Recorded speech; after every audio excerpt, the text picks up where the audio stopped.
The Southeast development must aim to drive sustainable infrastructural development, address developmental gaps, and promote policies that will attend to the region's potential for industrialization, commerce, and human capital development. So that's why today I'm talking about turning Igboland to the Japan of Africa. And it can be achieved because sustainable development can only be achieved when government policies are grounded in serving the interest of the people. So follow me small, make I tell you why.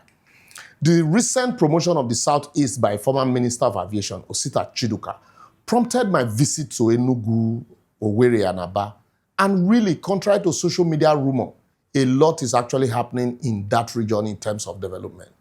In Enugu, for example, in less than 2 years, the governor has grown the IGR to about 381%, and then to fully functional more than 90 smart schools, and more than 100 operational public CNG buses, and 5 massive bus terminals across the state with cinemas and motels, and road construction in urban and rural development. And oh boy, the thing I was like, wow, really?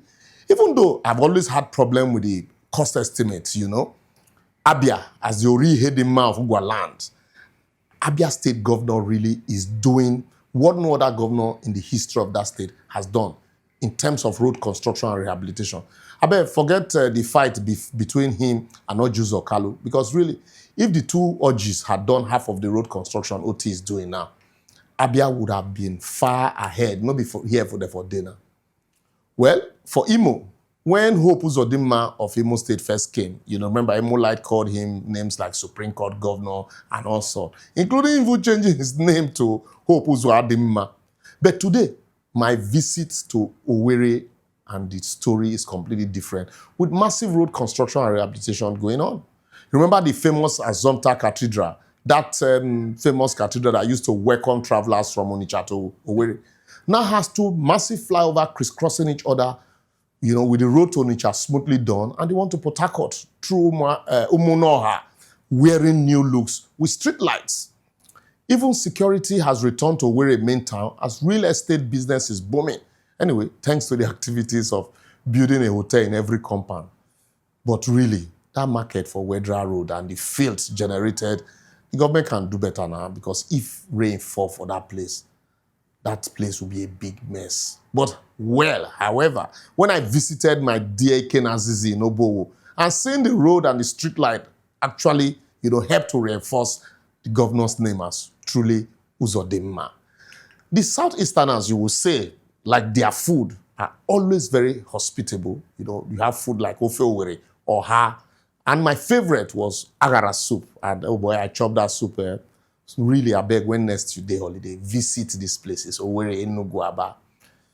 For my next visit, that might be Oka. I want to go check whether Governor Soludo has actually turned the town to Little Dubai like he promised. And then maybe Abakaliki in Ebonyi State. Even though I know Abakaliki is beautiful because I've driven past there at night on my way to Vandeka in Benue State, I learned the governor is also doing a lot. So anyway, I'll go there and go see for myself. While a lot is going on in the Southeast in terms of development, just like every other state in Nigeria, I didn't see much in terms of human capital development and employment generation for the teeming young population. There are no industries to employ the students and the graduates the states are churning out from their smart schools. The Europe job, I don't want to loud down, promised by Governor Hope, is still a mirage. The children see the wait. But like Nnameka Obiarere has proposed, the governor and Hope can actually create this job here in Nigeria if only they can invest in mechanized infrastructure, mechanized agriculture, and, like he talked about ranching. So I will therefore advocate, according to Dr. Sam Amadi, Igbos in diaspora should be encouraged to invest more in Southeast and not just come home to spend money and take chieftaincy title during Christmas or just build hotels.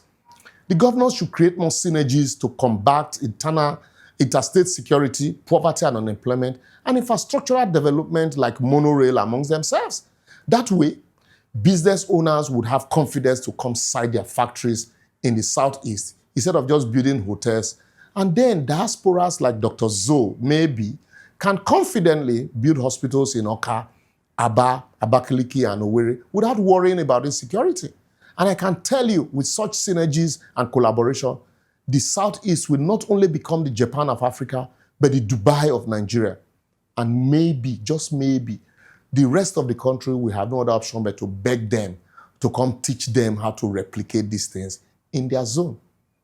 Well, as always, I don't talk my own. To them that have ears, let them hear.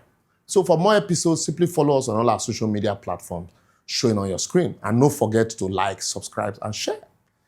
Southeast collective future is brighter today than their yesterday's struggle. If only they will choose hope over fear, not hope uzodimma, and then unity over diversion and progress over stagnation.